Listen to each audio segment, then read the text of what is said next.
আয়া। একটা ছোট গ্রামে থাকত রাহিম আর সুমাইয়া।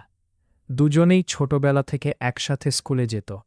ধীরে ধীরে বন্ধুত্বটা ভালোবাসায় রূপ নেয়। কিন্তু তাদের পরিবার ছিল একেবারেই আলাদা। রাহিম ছিল গরিব কৃষকের ছেলে, আর সুমাইয়ার বাবা ছিলেন গ্রামের সম্মানিত ধনী মানুষ। একদিন সাহস করে রাহিম সুমাইয়াকে বলল, আমি তোমাকে বিয়ে করতে চাই, কিন্তু আমার অবস্থা তো তুমি জানো। সুমাইয়া হেসে বলল, আমি টাকা না, তোমাকেই ভালোবাসি। কিন্তু যখন তাদের সম্পর্কের কথা পরিবার জানল, তখন শুরু হলো বাধা। সুমাইয়ার বাবা কিছুতেই এই বিয়ে মেনে নিতে রাজি হলেন না। তবুও তারা হাল ছাড়েনি। রাহিম শহরে গিয়ে কঠোর পরিশ্রম শুরু করল। কয়েক বছর পর সে নিজের পায়ে দাঁড়ায়। তারপর আবার গ্রামে ফিরে এসে সুমাইয়ার বাবার সামনে দাঁড়িয়ে বলল, আমি এখন আপনার মেয়েকে সুখে রাখতে পারব।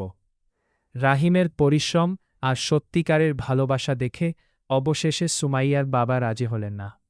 তারপর গ্রামের মসজিদে তাদের বিয়ে হল। সব বাধা পেরিয়ে তাদের ভালোবাসা জয় হল। এটাই ছিল তাদের লাভ ম্যারেজ।